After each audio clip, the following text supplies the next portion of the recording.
로마서 1장 8절부터 15절, 하나님의 말씀 로마서 1장 8절부터 15절까지의 말씀을 살펴보도록 하겠습니다. 제가 먼저 읽고 여러분이 읽고 교독하도록 합니다. 로마서 1장 8절부터 15절입니다. 제가 먼저 읽습니다. 먼저 내가 예수 그리스도로 말미암아 너희 모든 사람에 관하여 내 하나님께 감사함은 너희 믿음이 온 세상에 전파됨이로다. 내가 그의 아들의 복음 안에서 내 신령으로 섬기는 하나님이 나의 증인이 되시거니와 항상 내 기도에 쉬지 않고 너희를 말하며 어떻게 하든지 이제 하나님의 뜻 안에서 너희에게로 나아갈 좋은 길 얻기를 구하노라. 내가 너희 보기를 간절히 원하는 것은 어떤 신령한 역사를 너희에게 나누어 주어 너희를 견고하게 하려 함이니 이는 곧 내가 너희 가운데서 너희와 나의 믿음으로 말미암아 피차 안위함을 얻으려 함이라. 형제들아 내가 여러 번 너희에게 감사한 것을 너희가 모르기를 원하지 아니하니 이는 너희 중에서도 다른 하나님 중에서와 같이 열매를 맺게 하려 함이로되 지금까지 이미 맡았도다. 헬라인이나 야만인이나 지혜 있는 자나 어리석은 자에게 다 내가 빚진 자라. 그러므로 나는 할 수 있는 대로 로마에 있는 너희에게도 복음 전하기를 원하노라. 아멘. 오늘은 로마서 강의 세 번째 시간으로 첫 주에 기억하시겠죠? 로마서 서론에 대해서 첫 주에 나눴던 적이 있습니다. 지난 주에는요, 로마서 첫인사 부분이죠. 바울의 정체성, 로마서를 기록한 바울의 정체성과 그 다음에 로마서를 받는 성도들의 정체성에 대해서 이야기를 했죠. 그리고 또 하나 복음의 정의에 대해서 나누었습니다. 오늘은 바울이 왜 로마로 가려고 했는가, 바울이 왜 로마로 가려고 했는가를 살펴보려고 합니다. 사도행전을 살펴보면 사도 바울은 계속해서 로마에 가려고 했었어요. 아무튼 오늘은 본문을 통해서 왜 그렇게 바울이 로마를 가려고 했는지를 살펴보려고 합니다. 편지의 첫 인사를 마친 바울은 로마 교회를 생각하면서 먼저 감사를 합니다. 감사하다. 그리고 계속해서 기도를 했다고 합니다. 감사와 기도, 성도의 가장 기본 덕목이고 성도의 가장 기본적으로 해야 될 것이죠. 감사와 기도. 감사한다. 난 너희를 생각할 때마다 감사한다. 그 이유가 있어요. 8절을 보면 제가 읽을게요. 8절을 보니까 먼저 내가 예수 그리스도로 말미암아, 예수님으로 말미암아 너희 모든 사람에 관하여 내 하나님께 감사한다. 감사한 이유는, 그 이유는 너희 믿음이 어떻게 해요? 온 세상에 전파되었기 때문이다. 내가 내 하나님께 감사한다. 그 이유가 있는데 그 이유는 바로 무엇이라고요? 너희들의 믿음이 온 세상에 전파되었기 때문이다. 로마 교인들의 신앙이 나름대로 좋았던 것 같습니다. 그래서 그들의 신앙생활에 대해서 다른 지방에서 말들이 많았어요. 교인들의 신앙이 좋으니까 온 세상에 전파된 것이죠. 이 소문은 결국 누구에게까지? 바울에게까지 들렸던 것 같습니다. 그래서 바울은 말하죠. 뭐라고요? 너희들의 신앙이 참 좋다는 소식을 내가 들었다. 그리고 그리스도인다운 삶을 산다는 소식을 내가 들었다. 그것으로 인해서 내가 내 하나님께 정말로 감사한다. 이렇게 이야기를 하고 있는 겁니다. 저도 이런 문제로 가끔 감사할 때가 있습니다. 청년 중에서 신앙생활을 나름대로 잘하고 있는 청년들을 볼 때 저는 정말로 감사합니다. 요즘 이 시대 교회가 욕을 먹고요, 목사가 욕을 먹는 시대 아니겠습니까? 이런 시대가 시대이니만큼 이런 시대에 올바른 신앙생활, 바른 신앙생활 한다는 것은 쉽지 않습니다. 그런데 청년들 가운데 가끔 정말 제대로 신앙생활하는 친구들을 봐요. 그러면요, 얼마나 감사한지요.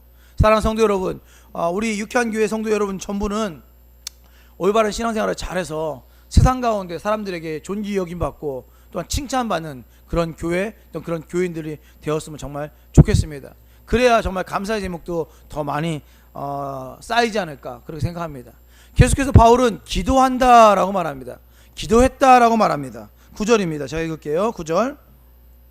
내가 그의 아들의 복음 안에서 내 심령으로 섬기는 하나님이 나의 증인이 되시거니와 항상 내 기도에 쉬지 않고 너희를 말하며, 다시 읽을게요. 내가 그의 아들의 복음 안에서 내 심령으로 섬기는 하나님, 그 하나님이 나의 증인이 되신다. 무엇을? 항상 내 기도에 쉬지 않고 너희를 말하는 것을 증인된다는 거죠. 감사 기도는 신앙인의 기본이라고 아까 말씀드렸죠. 바울은 로마 교인들 때문에 감사하고 있어요. 또한 그 로마 교인들 때문에 기도한다고 합니다. 항상 내 기도에 쉬지 않고 너희를 말하고 있다. 이 말은 기도할 때마다 항상 로마 교인들을 위해서 기도한다는 거예요. 기도할 때마다 항상 로마 교인들을 위해서 기도한다는 겁니다. 여러분, 바울은 사도잖아요. 그렇죠? 바울은 사도죠. 사도니까 로마 교인들을 위해서 기도하는 거 당연하지 않습니까? 라고 생각하는 것은 너무 오버하는 겁니다. 그렇지 않습니다. 사도인 것이 다른 교회를 위해서 날마다 기도해야 된다? 그렇지 않아요. 여러분 한번 생각해 보세요. 조금만 생각해 보세요. 바울은 아직 로마에 간 적이 없어요. 그리고 로마 교인들은 친구들에 의해서 띄엄띄엄 아는 정도였을 뿐입니다. 그런데 어떻게 날마다 로마 교회를 위해서, 로마 교인들을 위해서 기도합니까? 쉽지 않은 일이에요. 말이 안 되는 일입니다. 말이 안 되는 일이에요. 제가 아는 선교사님 한 분 계신데, 정재욱 선교사님이라고, 지금 캄보디아에 계셔요. 캄보디아에 계신 정재욱 선교사님 제가 친하죠. 그런데 그 선교사님이 거기 있다고 그 선교사님이 계신 교회를 위해서 제가 날마다 기도합니까? 말도 안 되는 얘기예요. 말도 안 되는 얘기. 쉽지 않습니다. 그런데 바울은 항상 기도한다는 거예요. 날마다 짬날 때마다 기도할 때마다 내가 너희 교회를, 로마 교회를 위해서, 로마 교회와 로마 교인들을 위해서 기도하고 있다라는 거죠. 그런데 기도하는 것에서 끝나는 것이 아니에요. 본문은 기도하기는 하는데 그 기도에 증인이 있다고 말합니다. 증인이 누구라고요? 내 심령으로 섬기는 하나님. 내 심령으로 섬기는 하나님이 나의 증인이 되신다, 이 말이에요. 하나님이 증인이시다. 헬라어로 증인이란 말이 말티스예요. 말티스. 왜요? 개 이름이랑 비슷한가요? 마르티스라고 하죠. 마르티스. 헬라어로 증인이 마르티스, 말티스라고 하는데, 이 말티스라는 단어에서 나온 단어가 있어요. 영어 단어. 순교자라는 단어가 이 마르티스에서 나왔어요. 그러면 증인이라는 단어와 순교자라는 단어가 나름대로 연결되어 있다는 것입니다. 왜 연결될까요? 그 당시에는 증인들이 증언을 할 때 거짓으로 증언하면 죽었습니다. 위증하면 죽였어요. 그래서 증인과 순교자는 전하는 것이 확실하다. 이거 내가 말하는 것이 확실하다. 이 내가 말하는 것이 확실하다는 의미에서, 증거하는 그 말에 목숨을 걸었다는 의미에서 연결되는 단어예요. 증인과 순교자는 그래서 연결되어 있습니다. 그렇다면 하나님이 내 기도의 증인이다, 이 말은 어떤 의미가 있습니까? 의미가 있어요. 바울이 말하는 이 하나님이 내 증인이다, 이 말에는 의미가 있는데, 만약에 바울이 한 말, 기도하지 않았거나 기도할 때마다 항상 로마 교인들에서 기도하지 않았다면 하나님이 위증하는 거예요. 바울이 기도하지 않았다면 하나님이 위증하는 거죠. 그럼 무슨 말입니까? 그러면 하나님을 죽여야 한다는 거예요. 하나님 입장에서 내가 죽을 정도로, 죽음을 각오할 정도로 바울이 기도한 것은 사실이다, 이것을 증언한다는 거죠. 그럴 때 우리는 증인이다, 이런 말을 쓴다는 거죠. 무슨 말씀입니까? 그러니까 하나님이 내 기도의 증인이다, 이 말은 진짜로 바울이 로마 교회 교인들을 위해서 기도했다는 말입니다. 우리는 가끔 이런 말을 하잖아요. 내가 너를 위해서 무엇할게? 기도할게. 우리는 가끔 그런 말 하잖아요. 내가 너를 위해서 기도할게. 이렇게 입에 발린 소리로 기도하는 것이 아니고 진짜 기도했다는 거예요. 생각해 보세요. 저야 수준이 낮으니까 제가 여러분을 위해서 기도하는 건 하나님이 증인이십니다, 이 정도 이야기할 수 있겠죠. 근데 바울인데, 그리고 성경책인데 어떤 상황이었습니까? 진짜 기도했다는 거죠. 그리고 하나님이 진짜 증인 설 수 있을 정도로 기도했다는 것입니다. 사랑하는 성도 여러분, 어떻습니까? 여러분은 잘 모르는 교인들, 교회를 위해서 그들이 신앙생활 잘한다고 해서 감사하시나요? 정말 감사합니까? 혹시 배 아프지는 않습니까? 어떤 교회가 잘 된다더라, 배 아프지 않습니까? 경기도에 어떤 교회, 제가 이제 신문을 보다 보니까 경기도 어떤 교회가 3년 전에 400명 나왔는데 지금 3년 지나니까 1,500명 나왔다고 신문에 나왔더라고요. 배 아프던데요? 저 배 아프던데요? 여러분 혹시 배 아프지 않습니까? 그런데 지금 다른 교회가 신앙생활 잘한다고 사도 바울은 행복해하고 감사하다고 하죠. 거기서 끝나지 않아요. 그 교회를 위해서 날마다 짬날 때마다 항상 기도할 때마다 그 교회를 생각하면서 기도를 한대요. 여러분 솔직히 말해서 아니 잘 모르는 교회 말고 잘 아는 교회, 여러분이 잘 아는 교회, 혹시 유쾌한 교회를 위해서 짬날 때마다 항상 기도하십니까? 잘 알고 지내는 성도들을 위해서, 형제자매를 위해서 혹시 기도하십니까? 잘 알고 지내는 형제자매도 아니고 가족을 위해서 그렇게 날마다 항상 기도하십니까? 한번 고민해 봐야 될 부분인 것 같아요. 고민해 봐야 될 부분인 것 같습니다. 저는 원합니다.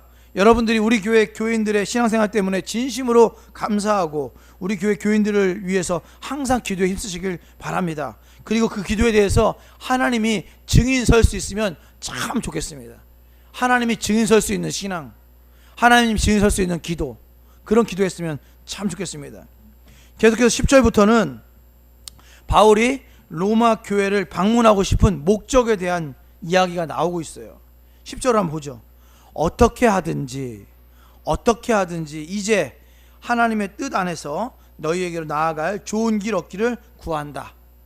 어떻게 하든지 이제 하나님의 뜻 안에서 너희에게로 나아갈 좋은 길 얻기를 구한다. 무슨 말입니까? 어떻게 하든지 로마에 가고 싶다는 거예요. 내가 어떻게 하든지 로마에 가고 싶다.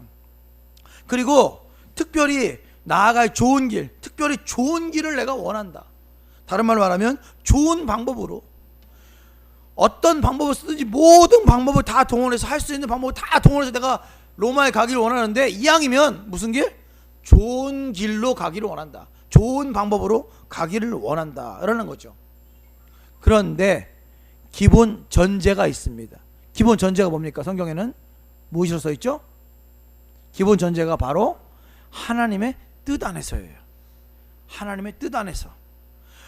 이런 방법 저런 방법 어떤 방법이든지 내가 하나님의 나라를 위해서 로마를 가기로 원한다. 근데 이왕이면 좋은 방법, 좋은 길이었으면 좋겠다라고 말합니다. 그런데 기본 전제가 있어요. 그 기본 전제가 뭐라고요?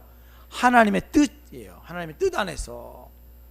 사도행전에 살펴보면 바울은 진짜 모든 방법을 동원해서 로마로 가고 싶어 했어요. 그런데 그때마다 바울은 길이 막힙니다. 좋은 방법으로 가려고 했던 모든 방법이 막힌 것이죠. 근데 이 바울이 나중에 로마에 갑니까 못 갑니까? 사도행전에 의하면 가죠. 로마에 갑니다. 어떻게 갔죠? 그렇죠. 죄인의 모습으로 묶여서 가게 됩니다. 죄인의 모습으로 묶여서 가게 됩니다. 압송되죠. 예수가 그리스도다라는 복음을 전하다가 세상을 어지럽히는 사람이다, 세상을 어지럽히는 사람이다라고 고발당했고, 많은 사람에서 핍박 박해를 당하다가 바울은 재판권, 로마 시민권자임을 밝히고 로마의 황제인 가이사에게 재판을 받기 위해서 온몸이 묶인 상태에서 로마로 압송되죠.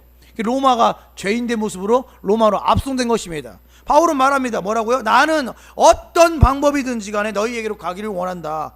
그러나 이왕이면 좋은 길, 좋은 방법으로 너희 가고 싶다. 그런데 이 모든 것이 무엇 안에서? 하나님의 뜻 안에서 이루어지길 바란다라는 거죠. 저는요, 바울의 이 죄인의 모습으로 로마로 압송된 것이 바울의 기도에 대한 하나님의 응답이라고 생각합니다. 바울은 어떤 방법이든지 로마로 가기를 원했잖아요. 그는 기도했어요. 어떤 방법이든지 로마에 가기를 원합니다. 그런데 이왕이면 좋은 길로 가기를 원해요. 그런데 토를 하나 달아요. 토를 하나 다는 게 뭡니까? 하나님의 뜻 안에서. 하나님의 뜻 안에서. 예수님의 기도를 생각해보세요. 예수님의 기도와 똑같아요. 예수님이 겟세마네 동산의 기도와 똑같은 모습입니다. 바울이 말합니다. 아버지 하나님, 그러나 이 모든 것을 내 뜻대로 하지 마옵시고 아버지의 뜻대로 하옵소서. 나는 좋은 길 얻기를 원하지만 이 모든 것은 누구의 뜻대로? 아버지 하나님의 뜻대로 하시옵소서. 이런 모습이 신앙인의 아주 기본적인 자세입니다. 우리가 기도를 하지요.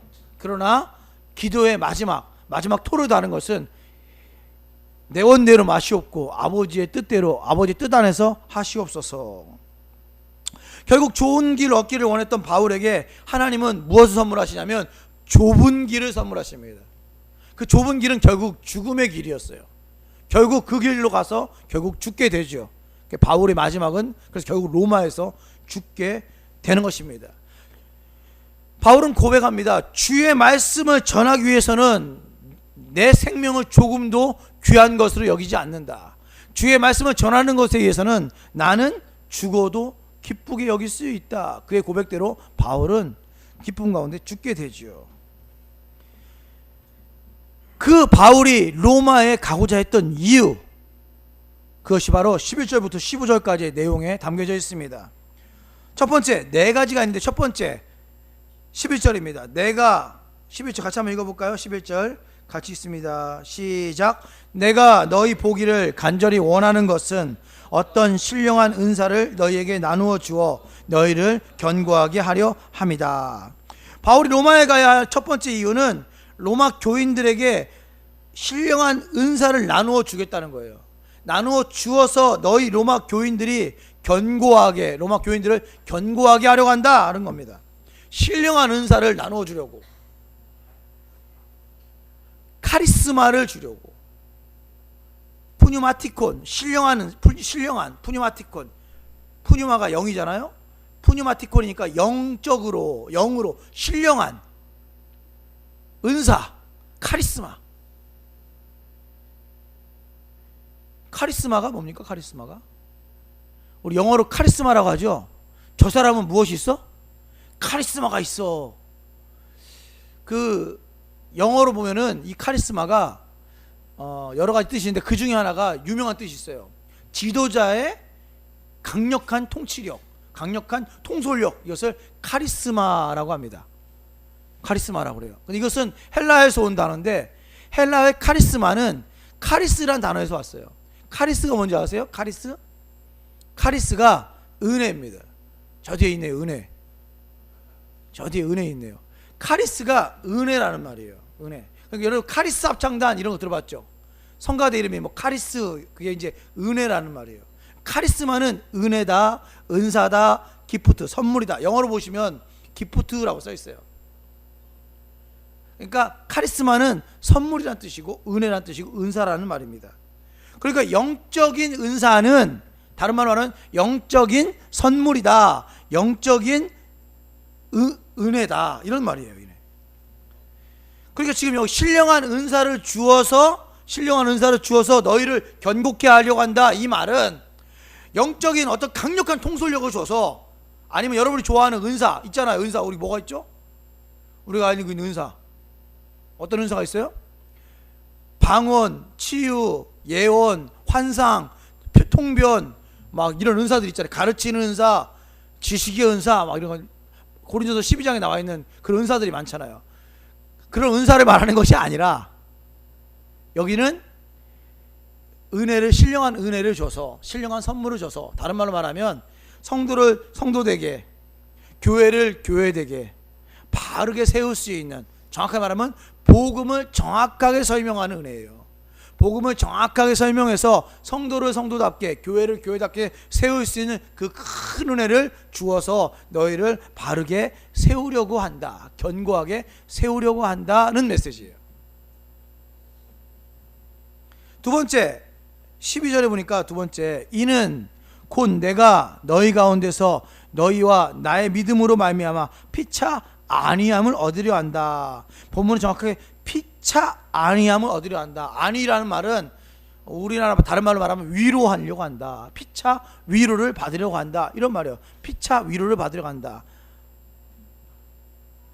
로마 교인들만 위로받은 게 아니라 피차 받았어요. 그러니까 로마 교인들만 위로받게 하려는 게 아니라 누구도 위로받아요? 바울 자신, 바울도 위로를 받는 겁니다. 여러분, 바울은요 사도죠. 바울은 사도예요. 사도는 예수 그리스도에게 보내심을 입은 자로서 복음을 가장 정확하게 인식하고 그 복음을 정확하게 전달하는 사람입니다. 그러니까 사도 바울이 로마 교회에 간다는 것은 로마 교인들 입장에서는 엄청난 경험이죠. 사도가 온다는 거 엄청난 경험입니다. 예수님이 살아오는 거와 예수님이 직접 오시는 것과 비슷한 그런 느낌이었을 겁니다. 계속된 박해가 있었기에 나름대로 힘들고 어려웠을 그때에 사도 바울이 로마 교회에 온다는 것은 로마 교인들에게는 엄청난 위로가 된 것이 사실이에요. 그리고 그 편지만으로도 기쁨이었습니다. 예를 들면 얼마 전에 교황이 우리나라 방문했죠. 교황이 온다는 소식만으로 우리나라가 얼마나 들썩였습니까? 천주교인들 얼마나 위로가 됐겠어요? 마찬가지로 그 당시 사도는 특히 사도 바울은 전 유럽을 뭐 충격의 도가니로 몰아붙였던 사람이니까, 복음으로 전 유럽을 뒤집었던 사람이니까 그 사도 바울이 직접 온다는 것은 대단한 위로가 되었을 것입니다. 큰 위로가 되었을 것이에요. 그러니까 교회에는 분명히 위로가 됩니다. 정확한 복음이 전달되고 그 복음의 큰 은혜로 말미암아 엄청난 위로를 받았을 것이에요. 그런데 또 거기에 맞춰서 피차 아니니까 바울도 위로를 받았다는 거예요. 바울도 위로를 받았다. 왜 그러냐? 바울의 입장 설명하면, 바울은 로마 교회의 소식에 대해서 이 사람 저 사람에게 들었어요. 로마서 16장에 보면 바울이 여러 사람에게 로마 교회 이야기를 들었다는 것을 알 수 있어요. 그리고 박해 때문에 로마에서 AD 49년에 박해 때문에 로마에서 유대인들이 쫓겨났죠. 유대인 그리스도인들이 로마 교회에서 쫓겨났던 적이 있었죠. 그런 다음에 그 쫓겨났을 때는 이방인 그리스도인들만 있다가 나중에 AD 54년에 다시 유대인 그리스도인들이 다시 로마에 들어오게 됩니다. 그러니까 다시 그 교회는 갈등, 그러니까 유대인 그리스도인과 이방인 그리스도인이 갈등이 있었다는 거죠. 그 갈등이 있었어요. 근데 이 소식을 바울이 들었어요. 그러니까 쫓겨나는 박해와 또 돌아와서 갈등 속에 있는 그 로마 교회의 상황들, 이런 상황들을 바울이 들어보니까 고민이 되는 거죠. 궁금한 거죠. 걱정이 되는 거죠.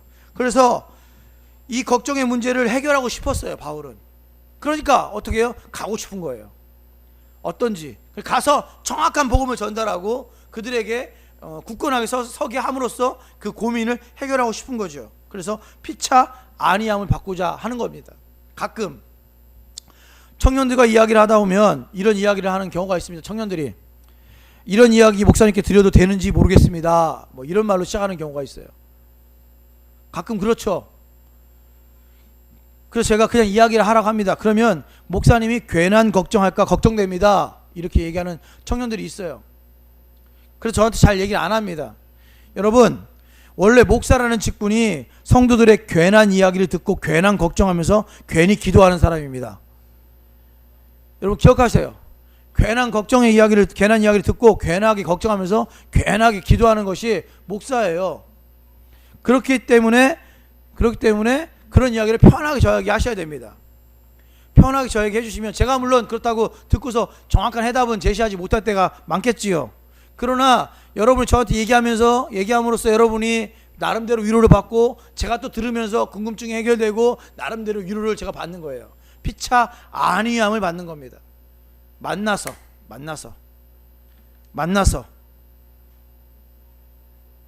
뭐라고요? 12절 가만히 보세요. 12절 가만히 보세요. 제가 다시 한번 읽을게요. 12절. 이는 곧 내가 너희 가운데에서 사도 바울이 성도의 삶 가운데에서, 로마 교회 교인들 삶 가운데에서, 제가 사도란 얘기를 하는 건 아닙니다. 그 가운데에서 너희와 나의 믿음으로 서로 말미암아, 너희는 나의 믿음으로 말미암아, 나는 너희들의 믿음으로 말미암아 서로 피차 아니함을 받는 것입니다. 이것을 쉽게 말하면 교제라고 해요. 교제.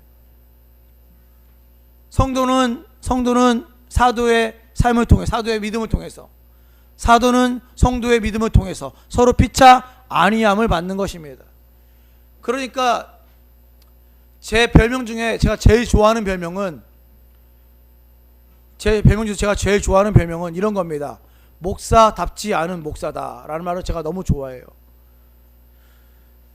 제가 청년들과 농구를 많이 하는데, 농구를 할 때마다 농구하는 청년들에게 이런저런 얘기하다 보면 그 친구한테 물어보면 그 친구는 제가 전혀 목사라는 생각을 인식을 못한다고 하더라고요. 목사답지 않다 하는 거는 제가 생각할 때 좋은 뜻입니다. 목사답다는 건 뭐냐면 성도와 구별됐다는 것이라 제가 별로 그렇게 좋아하지 않는 단어예요. 진짜 멋진 목사는 성도의 삶 속에 있는 목사예요. 삶 가운데 있는 목사. 그래서 서로 간에 믿음으로 서로 피차 위로하는 존재. 저는 그렇게 생각합니다. 하여튼간 지금 사도 바울이 그렇게 고백을 하고 있네요. 피차 서로 간에 안위함을 받는다는 것 중요합니다. 세 번째는 13절 보시죠. 같이 한번 읽어볼까요? 세 번째 13절 같이 읽습니다. 시작. 형제들아, 내가 여러 번 너희에게 가고자 한 것을 너희가 모르기를 원하지 아니하노니 이는 너희 중에서도 다른 이방인 중에서와 같이 열매를 맺게 하매로되 지금까지 길이 막혔도다. 내가 여러 번 너희에게 가고자 한 것을 너희가 모르기를 원하지 않는다. 너희가 알기를 원한다는 거죠. 이중부정, 알기를 원한다는 거죠. 형제들아, 아델포스라는 단어를 썼어요. 형제들아, 아델포스라는 단어를 썼는데 이 표현은 신약 성경에 초대교회에 널리 사용됐던 표현으로 자궁이라는 문자에서 유래된 단어입니다. 형제는 자궁이라는 단어에서 유래했어요. 엄마의 자궁을 같이 쓴 사람들, 다른 말하면 혈육의 형이나 혈육의 동생들을 형제라는 말을 썼어요. 근데 이 단어가 초대교회 시대에는 다른 용도로 차용됩니다. 다른 용도가 무엇이냐면 그리스도 안에서 새로운 영적 공동체, 그리스도 안에서 새로운 영적 공동체를 이룬 사람들, 그런 사람들을 뭐라고요? 형제다 이렇게 불렀다는 거죠. 좀 묵상해 볼 필요가 있죠. 형제라는 단어를 묵상해 볼 필요가 있습니다. 원래 이 단어는 진짜 친한 가족, 다른 말로 형제, 진짜 형제, 혈육의 정을 나눈 형제, 자궁을 같이 쓴 형제라는 단어죠. 그런데 초대교회에는 영적 공동체, 예수 그리스도라는 이름으로 모인 사람들을 무엇이라고 불렀다고요? 형제라고 불렀다는 거죠. 진짜 형제와 같다는 의미로 형제라고 불렀다는 거예요. 진짜 형제와 같다는 의미로. 우리는 지금 그런 뜻을 씁니까? 형제님이라는 의미의 뉘앙스가 어떤 의미예요? 이 친구가 나랑 같은 교회를 다니긴 다니는데 나랑은 관계가 별로 없고, 그리고 이 사람이 뭐라고 불러야 될지 정확한 명칭도 없고 호칭도 없고 직분도 없어. 어리버리해서 어중간하게 부르기 쉬운 단어, 그래서 형제님이라고 부르죠. 근데 이분이 형제님이어야 되는데 이분이 알고 봤더니 이분이 남자가 아니고 여자야. 그럼 어중간하게 부르죠. 자매님이라고 부르죠. 이거 뭐 썸 타는 것도 아니고 교회에서 썸도 아니고 사귀는 것도 아니고 어중간한 상태에서 별로 그렇게 친하고 싶지는 않지만 안 친할 수는 없고 별로 보고 싶지는 않은데 안 볼 수도 없는 그 상태에 있는 사람들을 부를 때 우리는 형제님이라고 부르죠. 그 형제님보다 조금 친한 사람을 우리가 뭐라고 부르는지 아세요? 형이라고 부릅니다. 여러분 생각해 보세요. 여러분 청년들 가운데 여기서 박정훈 형제님이라고 부르는 순간 우리는 그 관계가 정확하게 정립됩니다. 어떻게 정립되죠? 너랑 나랑은 아무 상관없는 사이, 뭐 이렇게 정립되죠. 그런 뜻이 아니라는 거예요.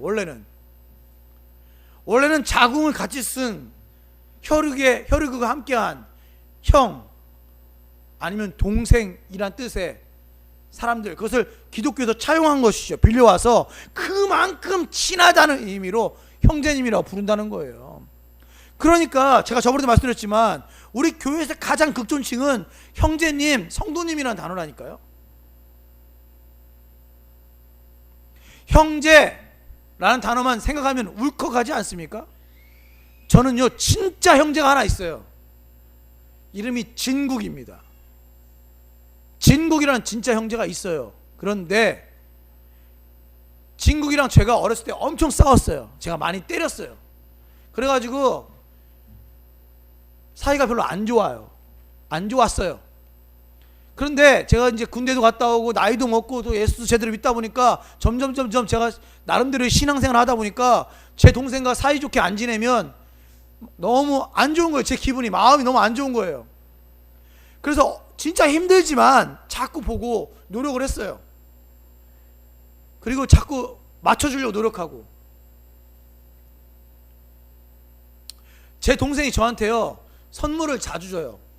제가 가지고 있는 옷 중에서 비싼 거는 다 제 동생이 준 거예요. 저는 근데 별로 좋아하진 않아요. 왜 안 좋아하는지 아세요? 솔직히 말해서 제 동생이 여기 어머니도 계시고 이모님도 계신데 허영심에 가득한 것 같아가지고 그 비싼 것들을 사가지고 가지고 있다가 버릴 때가 돼서 저에게 주는 듯한 그런 느낌이 드는 거예요. 버리기는 아깝고 그래 형한테 버려야지 이런 느낌이 드는 거야. 그런 뜻은 아니겠지. 제 동생은 착해가지고 그런 뜻은 아니겠지만 제가 그런 마음이 드는 거예요. 제 동생이 얼마 전에 저한테 시계를 줬어요. 아르마니 시계. 얼마인지 찾아봤더니 한 30-40만 원 하더라고요. 시계줄 다 고쳐가지고 나한테 선물을 했더라고요. 30-40만 원짜리를. 그 전에 나한테 시계를 또 줬어요. DKNI. 그것도 한 20만 원쯤 하더라고요. 아, DKNI 다른 사람이 준 거야? 다른 분이 선물했나 보네. 하여튼 제가 시계가 많아요. 시계를 안 차고 다녀요. 근데 제가 장병원 전사님한테 선물하려고 시계 차고 다니냐고 사모님한테 물어봤어요. 집에 오세요. 제가 그 DKNI 선물 드릴게요. 저 시계 드릴게요. 제가 별로 그렇게 유쾌하게 생각하면서 받지 않습니다. 옷들도 좋은 것들을 얼마나 많이 줬는지 너무 많이 받아가지고 저번에는 청년들 불러가지고 야 니네 여기서 옷 좀 골라서 가져가라. 청년들한테 옷을 엄청 많이 준 적도 있어요. 그런데 제가요 솔직히 말씀드리는 겁니다. 진국이 그러면요 울컥해요. 마음속에 제가 울컥합니다. 진국이 그럼 울컥해요. 왜 그런지 잘 몰라요. 형제이기 때문에 그런 것 같아요. 울컥합니다. 제가 정지원 그런다고 울컥할 것 같아요? 박정훈 이런다고 울컥할 것 같아요? 안 해요.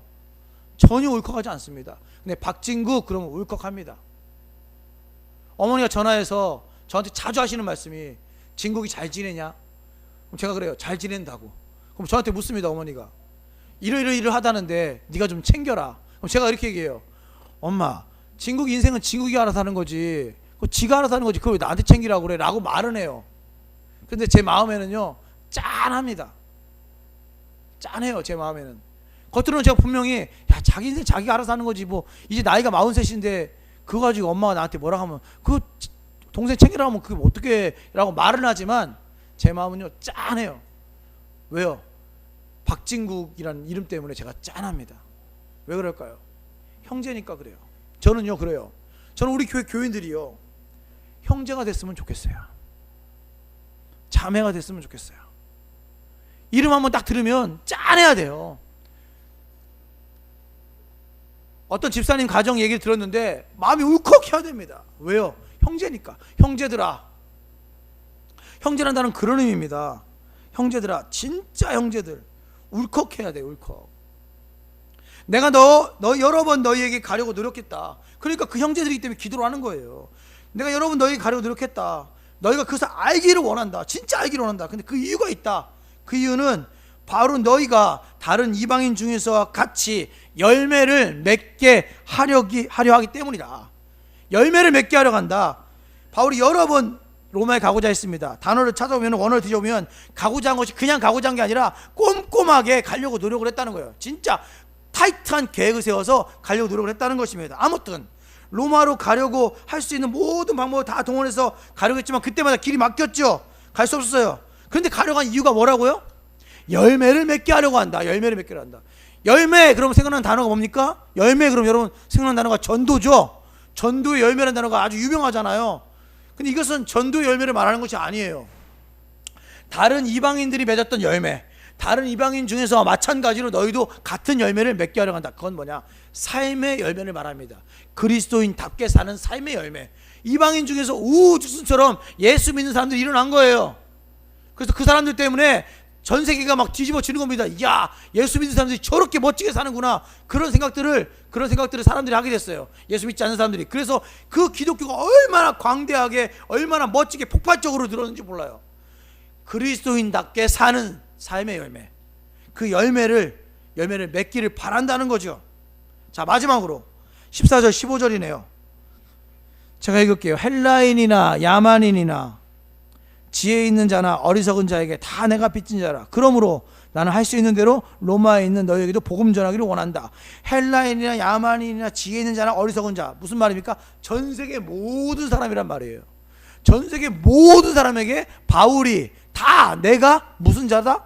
빚진 자다, 빚진 자다 이렇게 얘기해요. 빚졌다. 원어는 어떤 뜻이냐면 도저히 스스로는 갚을 수 없는 상황의 빚을 말합니다. 아무리 노력해도 갚을 수 없는 상황의 빚. 그 큰 은혜, 하늘을 두루마리 삼고 바다를 먹물 삼아도 아무리 써도 갚을 수 없을 만큼의 그 큰 은혜를 말해요. 그것을 빚졌다는 거예요. 그런 빚을 졌다는 거예요. 누구에게? 세상에 사는 모든 사람들에게 다 빚진 자다. 바울은 전 세계 모든 사람에게 빚을 졌어요. 이것은요, 예수님과의 관계를 살펴봐야 이해할 수가 있어요. 바울이 세상 사람들에게 빚진 적이 있나요? 없죠. 바울은 세상 사람들에게 빚진 적이 없습니다. 빚진 적이 없어요. 바울은 원래 예수 믿던 사람들을 핍박하던 박해하던 사람이었습니다. 그러다가 다메섹 도상에서 예수님을 만나게 되죠. 그리고는 이 예수님이 참 그리스도, 참 하나님의 아들이라는 사실을 발견하게 됩니다. 구원의 놀라움, 충격을 받게 된 것이죠. 이 사건이 바울의 전생에 영향을 미치죠. 역전, 뒤집어지는 그런 일이 됩니다. 그리고 바울은 다시 구약 성경책을 펼쳐봐요. 그리고는 대조를 해보게 되죠. 구약의 성경과 예수 그리스도의 삶을 대조해 봅니다. 구약에서 말하는 그리스도가 예수가 맞는지, 선지자들이 예언한 그분이 예수가 맞는지, 우리를 구원하신다는 그분이 예수가 맞는지를 딱 대조해 봅니다. 대조해 보니까 딱딱딱 맞춰 보니까 그 예수가, 구약에 말하는 그 메시아가 예수가 맞더라 이거죠. 그러니까 그 예수가 맞다는 걸 인식하고는, 아 맞다, 구약에서 말하는 그분이, 선지자들이 예언한 그분이, 우리를 구원하실 그분이 예수가 맞구나라는 결론을 내리게 된 다음부터는 자기가 이제는 내가 어떻게 살아야 됩니까? 주님께 물어요. 그러니까 주님께서 말씀하신 사명을 듣게 됩니다. 그 사명이 뭡니까? 이방인의 사도가 되어라. 그리고 복음을 위해서 죽어라 라는 그 사명이 들리게 되는 겁니다. 이해하게 되는 겁니다. 그리고 그 사명을 위해서 살게 되는 거죠. 자기가 세상의 모든 것을 가졌다고 생각할 때 복음을 만났는데, 복음을 만나 보니까 자기가 가지고 있던 것들은 아무것도 아니라는 것을 깨닫게 됩니다. 자기는 아무것도 아니었다는 것을 깨닫게 돼요. 그리고는 그 복음을 위해서, 예수 그리스도를 위해서 전생에는 살아야겠다고 결단을 하게 되죠. 그 결단을 하게 되니까 그 다음부터는 그 복음을 전하는 삶을 최선을 다해 살려고 하는 겁니다. 하나님의 그 큰 은혜, 예수의 그 큰 사랑을 경험하고는 그 큰 사랑, 그 큰 은혜에 보답하기 위해서 할 수 있는 일이 무엇인가 생각하고 또 생각하니까 그것이 바로 복음을 전하는 일이라고 생각을 하게 된 것입니다. 우리도 마찬가지죠. 이런 사랑과 은혜를 인식한 상황 속에서 바울이 친히 이방인의 사도로, 또한 땅까지 복음을 전하는 자로 살게 된 것입니다. 빚진 자는 바로 그 빚을 말하는 거예요. 내가 예수 그리스도의 복음을 받아서 이 놀라운 구원의 은혜를 받았으니 이 놀라운 구원의 은혜를 전하지 않고는 버틸 수가 없는 것. 그래서 그걸 전함으로써 예수의 사랑, 하나님의 은혜를 드러내는 것입니다. 빚졌다는 것이 바로 그런 의미가 있습니다. 전해도, 심지어는 죽기까지 전해도 예수님의 그 큰 사랑을 다 갚을 수 없다는 것을 인식하게 된 것이죠. 예를 들면 이런 겁니다.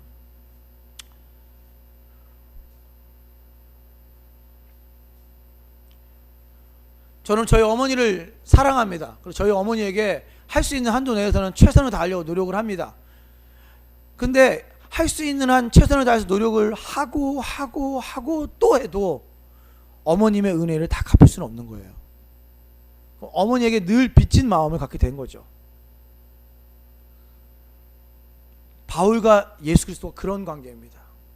그리스도에게 받은 그 큰 사랑을 갚으려고 복음을 전하고 또 전해도 그 그리스도의 사랑을 다 갚을 수 없다는 것을 바울은 인식하고 있었어요. 그래서 이렇게 말합니다. 바울이 고린도전서 9장 16절에 내가 복음을 전할지라도 자랑할 것이 없으면 내가 부득불할 일임이라. 만일 복음을 전하지 않으면 내게 화가 있을 것이다. 바울의 실존, 바울의 존재의 목적은 복음을 전하는 자, 전생애를 들여서 사명을 다하는 자라는 것이죠. 이제 말씀을 마치고자 합니다. 그렇다면 오늘 본문을 통해서 우리는 무엇을 알 수 있을까요? 분명히 알 수 있는 것, 바울이 로마에 가려고 하는 목적, 그것은 바로 한 네 가지를 얘기했지만 바울이 가려고 했던 목적, 이 목적은 중의적으로 해석할 때 이 목적은 예수님께서 이 땅에 오고자 했던 목적과 동일합니다. 이유와 동일합니다. 뭡니까? 사랑하는 성도 여러분, 예수님 왜 오셨어요? 첫 번째, 예수님께서는요 우리들에게 신령한 은사, 신령한 은혜를 나누어 주어 우리를 견고하게 세워 주시려고 왔다는 거예요. 첫 번째는. 두 번째는 뭡니까? 이 땅에 오셔서 우리와 함께 거하심으로 서로 함께 지냄으로써 서로 피차 안위하는 교제를 하기 위해서 왔다는 거예요. 세 번째는 뭡니까? 우리들을 통해서 삶의 열매를 맺게 하시려고 이 땅에 오셨다는 겁니다. 이게 예수님께서 이 땅에 오신 이유예요. 자, 바울이 로마에 가려고 하는 이유, 예수님이 이 땅에 오신 이유, 또 하나 우리가 세상에 나아가려는 이유가 뭡니까? 우리가 세상에 나아가려는 이유, 그들에게 신령한 은사를 선물해서 그들을 견고케 하려고. 두 번째, 그들과 함께 삶으로써 그들과 교제하고 피차 안위하려고. 세 번째, 그들에게 그리스도를 심어 줌으로써 삶의 열매, 그리스도로 만들어서 삶의 열매를 맺게 하려고. 이렇게 연결된다는 사실을 기억하시면서 정말 예수님이 원하는 삶. 우리 옛날 유명한 얘기 있잖아요. 유명한 찬양 있잖아요. 낮엔 해처럼 밤엔 뭐처럼? 밤엔 달처럼. 낮엔 해처럼 밤엔 달처럼 그렇게 살 수는 없을까? 그 2절 가사 뭔지 아세요? 예수님처럼 바울처럼 그렇게 살 수는 없을까? 예전에 제가 어렸을 때 바울처럼 살 수는 없을까라는 말 들으면서 제가 정말 고민을 많이 했어요. 아니 예수님처럼 살아야지 왜 바울처럼 살아? 고민을 많이 했어요. 근데 바울을 공부하면 할수록 제가 느끼는 건 뭐냐면 예수님과 가장 비슷한 사람이 바울이라는 생각을 제가 하게 됐어요. 그래서 저는 이제 예전에는 예수님처럼 살려고 노력했지만 어느 순간부터 아유 예수님처럼 너무 힘들고 그래 바울처럼이라도 살자. 참 복음적인 찬송이구나, 복음적인 찬양이구나 라고 생각한 적이 있습니다. 예수님처럼 바울처럼 사시는 여러분 되시기를 주님의 이름으로 소원합니다.